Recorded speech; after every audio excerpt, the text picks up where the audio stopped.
এই মুহূর্তে সবথেকে বড় খবর, বর্ধমান পৌরসভার ৪ নম্বর ওয়ার্ডের কাউন্সিলর তার বাড়ির সামনে রাস্তা দখল করে তৈরি করা হয়েছিল অবৈধ নির্মাণ।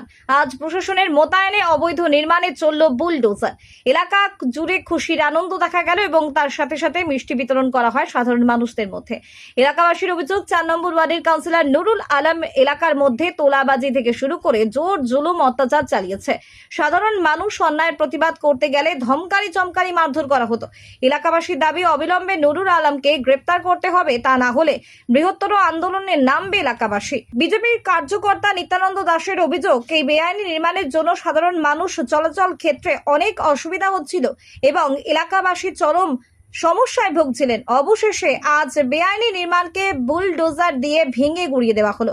তাছাড়া বিজেপির কার্যকর্তা নিত্যানন্দ দাস তিনি পরিষ্কারভাবে জানিয়ে দিয়েছেন, কোন রকম ভাবে বেআইনি নির্মাণ বরদাস্ত করা যাবে না।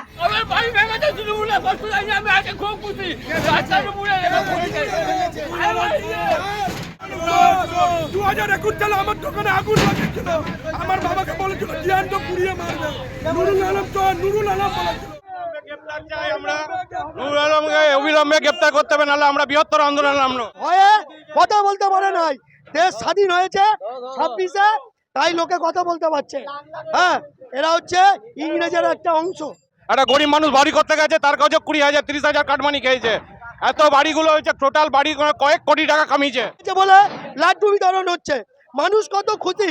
আমি বিতরণ করিনি, আমি কিনিও নাই, জনসাধারণ লাড্ডু কিনে বিতরণ করছে। হ্যাঁ, শাটার ছিল তো, শাটার বন্ধ করে দেওয়া হয়েছিল, এখন শাটার ওপেন করা হলো, বন্ধ করে করা হয়েছিল।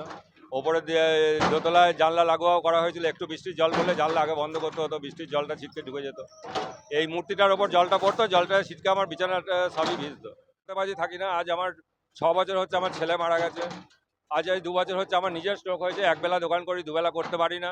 এবার শাটার আছে, সেখানেও আমি একটা দোকান করব, তাতে সেটা যাতে গার্ড না হয়। আগে গুমটি ছিল, এখন যেন কোনো গুমটি না বসে, সেটার জন্য আমি অনেকবার চেষ্টা করেছিলাম, কিন্তু কোনো কার্যকর।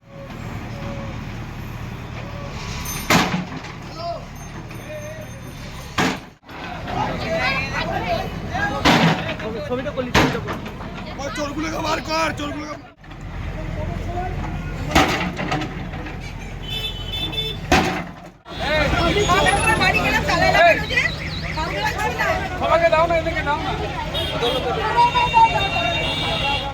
মিষ্টি মুখ হচ্ছে, কারণ এই অবৈধ নির্মাণ ভাঙাতে এলাকার মানুষ কিন্তু একেবারে মিষ্টি মুখ করাচ্ছে পথ চলতি মানুষদেরকে, কারণ স্বস্তির হাসি হেসেছে।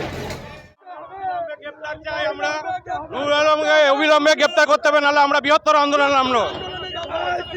নুরুল আলম মহাচোর। গোটা 4 নম্বর ওয়ার্ডে এমন কেউ নেই যে পয়সা নেয়নি বাড়লো। একটা গরিব মানুষ বাড়ি করতে গেছে, তার কাছে 20,000 30,000 কাটমানি খেয়েছে। এত বাড়িগুলো হয়েছে, টোটাল বাড়ি কয়েক কোটি টাকা কামিয়েছে। তিনি বাড়িতে নেই, অবিলম্বে ওনাকে গ্রেপ্তার করতে হবে এবং যদি না করা হয় তাহলে আমরা বৃহত্তর আন্দোলন নামবো আগামী। কাকে চোর বলা হচ্ছে? কাকে চোর বলছেন? কাকে চোর? কাকে চোর বলছেন?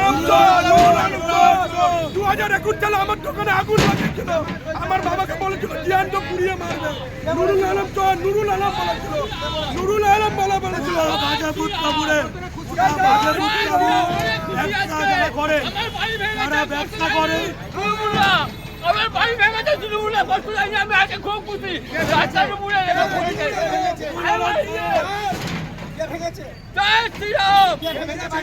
হ্যাঁ, মানু কি করে? মানু কি করে? তৃণমূল করতো? তৃণমূল করতো, তৃণমূল করতো, তৃণমূল এসেছিল, আমার বাড়ি ভেঙেছে।